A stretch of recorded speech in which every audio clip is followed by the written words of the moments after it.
The fabulous 50s were the best years to be a teenager. They had new opportunities to make themselves be who they wanted to instead of going into the military or having to support the family.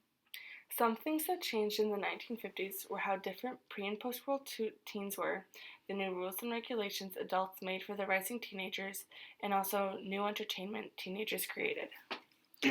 Let us begin with our first topic, which is the difference between the pre-World War II teens and the post-World War II teens.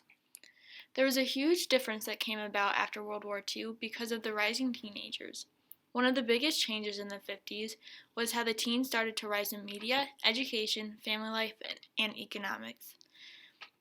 Pre-World War II teens were more adult-like, they had more responsibilities in their life than post-World War II teens. According to a website by Advanced Writer, men before World War II were expected to join the services, get a job to help support his family, or get married. Women were expected to meet a man, get married, and have children. College was for a select few. For the teen population, they had little freedom, little economic power, and little influence on decisions made by the older generation. Going to college was rare for anyone before World War II. Keep these points in mind while we tell you about the post-World War II teens so you can see how they compare. While in post-World War II era, for teens they had new opportunities, were heard by adults and media, and they were able to have more social gatherings. Another example by Richard Powers in the Times magazine, parents began to not want their children to join the military.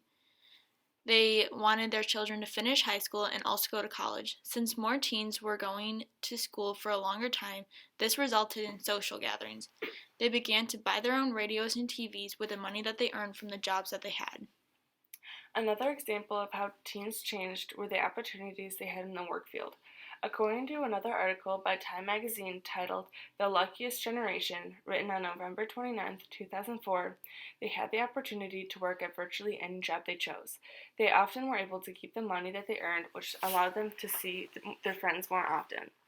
According to Time magazine, since there were so many more teens driving to school, high school authorities in 1953 were forced to set aside a special parking area for students only. All in all, there were major changes in how the world preceded teens in the 1950s. They had less responsibility than ever. They didn't have to go right into the military or get married right away. That brings us to our next point because of these new changes that were happening. There became new rules and regulations that people had to follow. The following quote is spoken by John McKeon. What I remember most about the 50s were rules. Rules, rules, rules for everything. Rules about clothes, which clothes you could wear when, rules about church, rules about streets, rules about play.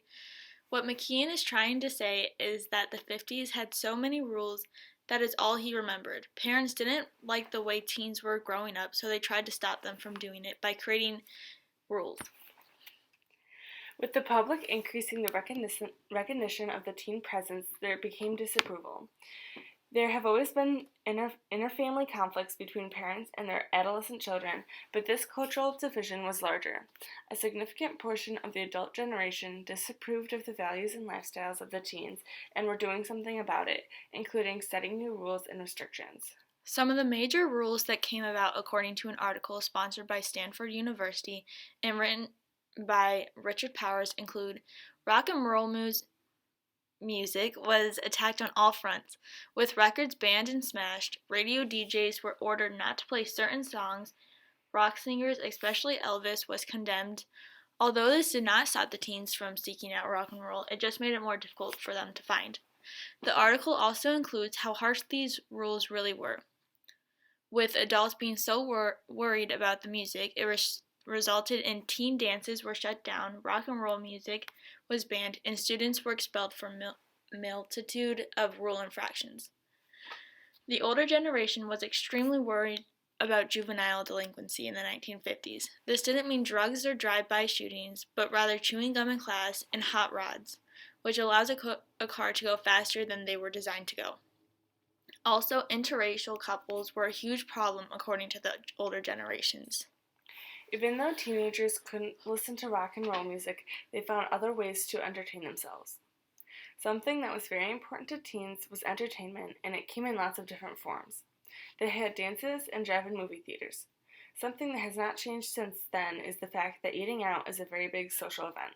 People used to go to ice cream parlors and pizza joints.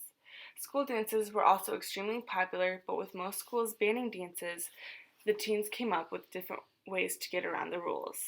It's not surprising that the most important forms of entertainment for teenagers in the 1950s revolved around music. They spent time listening to music and going to dances. Although they often had to follow strict rules. Some schools stopped holding dances altogether because of the dangers posed by rock and roll music. But just like teens today, the young people of the 1950s found ways to get around these rules. Private organizations, including sororities, often hosted dances and proms for teens when the school would not. Record shops were gathering places to meet and hang out with other teens. For teenagers, as many adults, eating out was a social occasion, and this has been the case for decades. For entertainment, teens in the 1950s often visited ice cream parlors and malt shops, pizza parlors, and coffee houses. This is not very different from teens today, who often include a meal at a fast food restaurant or other location as part of a social event or date. Another thing that has not changed in more than 50 years is the appeal of a flick on the big screen. Going to see a movie was a common form of entertainment for teens in the 1950s, who would either visit the theater or hop in a car for a trip to the drive-in. Drive-in movie theaters featured a big screen situated in front of what was essentially a big parking lot. Speakers sat by each parking space. Teenagers would sit in their cars facing the big screen and listen to the movie through the speaker. This was the economical choice, as you could pack several teenagers in one car. Many drive-ins also had snack bars where you could buy food and enjoy it in your car while watching the movie.